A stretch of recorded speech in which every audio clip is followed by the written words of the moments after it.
So in a trial that we ran, we saw significant improvements in performance in the brooder phase, meaning we were able to take that heat off of the vaccine, allowing the bird to develop immunity, getting the performance they needed, and also helping to lower the Clostridium load.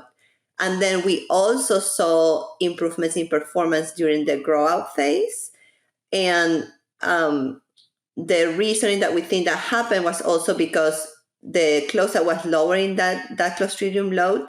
And so by doing that, the animal was able to, the bird in this case, was able to use their energy for growth instead of diverting it for the immune system to fight an increased load of Clostridium in the system.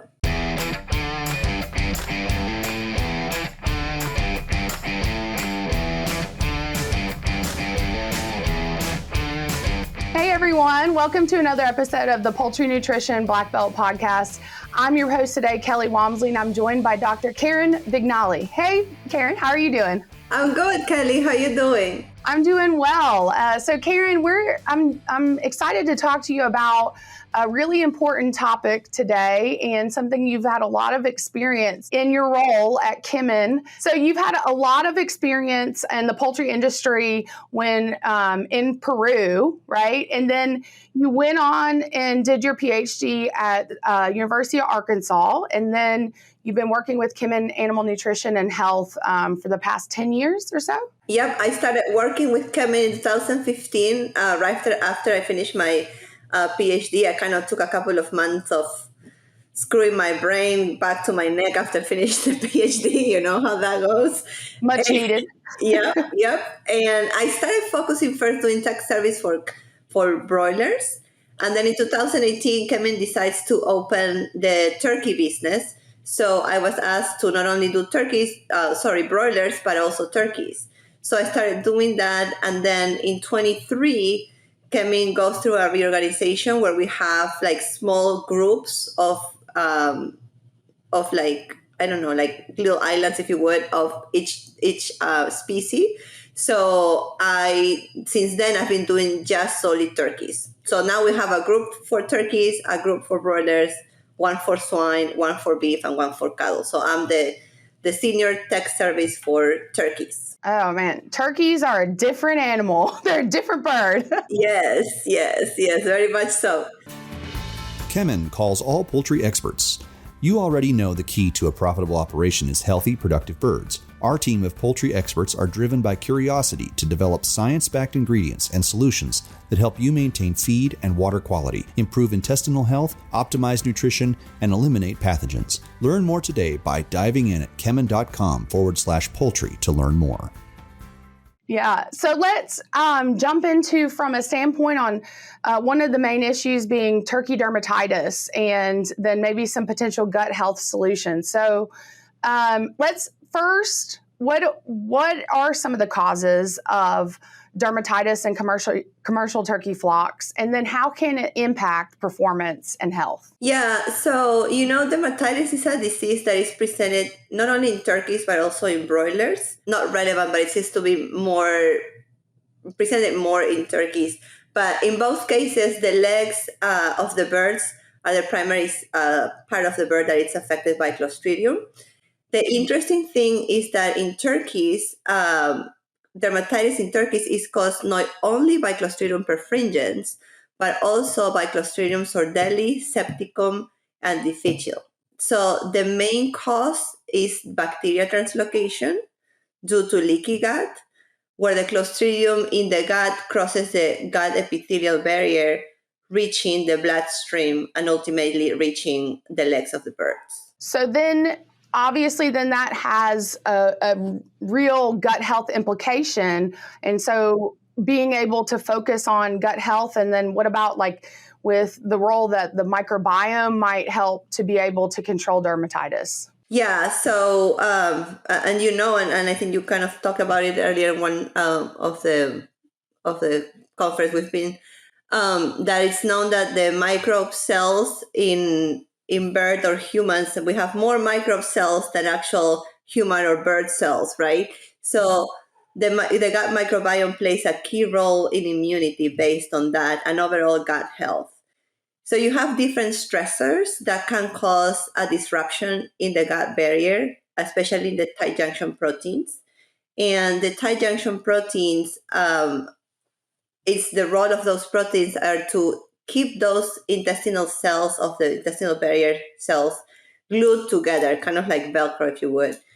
So what happens is that these tight junctions can be disrupted, and that can create that intestinal permeability that we call leaky gut. So this leak in the intestinal barrier will allow that penetration of the pathogens to cross the bloodstream, creating that bacteria translocation that we talked about earlier. So that is going to set up the stage for Clostridium to get to the leg of the birds and ultimately causing dermatitis. So with necropsying birds, you would see that thinning of the GI tract that might be more associated than with that's how it would present itself, that you'd probably have that leaky gut going on, right? Yeah, absolutely. So how about probiotics and dermatitis? Could that be some way to manipulate how we might see it express or the severity of dermatitis? Yeah, so as we know, probiotics are good bacteria that can benefit the gut microbiome. There's some probiotics, that are more specific for feed conversion and performance, but there are other probiotics like Clostat, which is a Bacillus subtilis PB6 patented by Kemin, can have a direct effect against Clostridium. In the case of Clostat, it's specific against Clostridium. What it does is disrupt the cell wall of the bacteria, causing the death of that bacteria. And the interesting thing is that research has shown that Clostat not only has effect against Clostridium perfringens, but also against Clostridium sordelli septicon difficile, which can help with reducing or preventing dermatitis. And as we mentioned earlier, those other types of Clostridiums are more predominant in turkeys. I see. And so then I guess when we're thinking about gut health and ways to improve the health of the bird and then the performance, then thinking about a lot of times you're not just using one product, right? And so are there ways that maybe you can help with probiotics, adding other products, maybe phytogenics or any other thing that you might be able to get a synergistic effect? Yeah. So we actually started navigating this route, and we did some research using a combination of two products. So one is a phytogenic that also has Clostat in it. So it has the same concentration of Bacillus subtilis PB6 that Clostat has. It also has it in this other product, which is called Vanix C4. So Vanix C4 has tannic acid in it that helps with Clostridium, with cocci challenges, especially with birds that are being vaccinated with cocci. So what it does is going to help kind of reduce that heat of the vaccine, helping those secondary challenges that can happen due to the vaccine, allowing the bird to develop immunity, but at the same time without impairing that performance. And also, as you know, cocci, when it starts damaging the gut, can open the door for Clostridium and causing any problems too, especially in young birds. And so the idea of combining these two was to not only control the cocci, but also lower the load of Clostridium.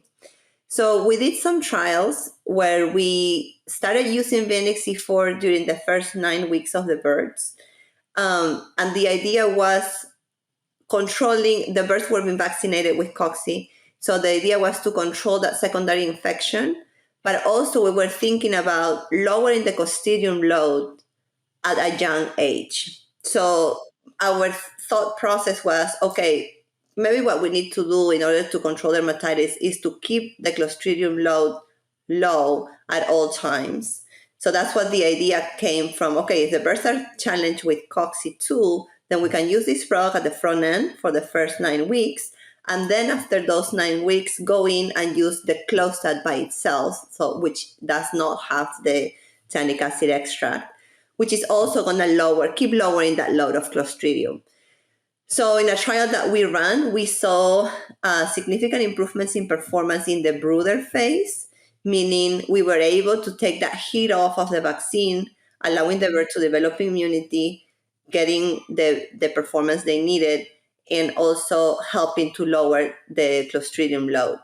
And then we also saw improvements in performance during the grow out phase. And the reasoning that we think that happened was also because the Clostat was lowering that Clostridium load. And so by doing that, the animal was able to, the bird in this case, was able to use their energy for growth instead of diverting it for the immune system to fight an increased load of Clostridium in the system. Well, thanks, Karen. I think that's a great information that you shared with us today. We're definitely giving us some more tools in the toolbox to be able to address some of these really, important issues that we're seeing in the turkey industry. Thanks for sharing. Yeah, of course, no problem. And as you know, Kemin is really committed to keep doing research in turkeys and being able to provide more tools and research that is focused solely in turkeys. So that's our main goal with the whole idea of having a turkey-focused group. Yeah, and really sounds like a comprehensive approach, and so I think that's great to be able to offer the industry. So if people want to learn more about Kemin Solutions, I think they can visit kemin.com/poultry, and there'll be a link associated with this podcast as well. But I think that's just about all the time we have today. And again, thanks, Karen, for joining us. And it was a pleasure talking to you. Yeah, likewise. Thank you. Have a great day. Thanks, you too. And thank you all for listening and joining us today. That concludes another episode of the Poultry Nutrition Blackbelt Podcast. Thanks. See you next time. Bye. Bye.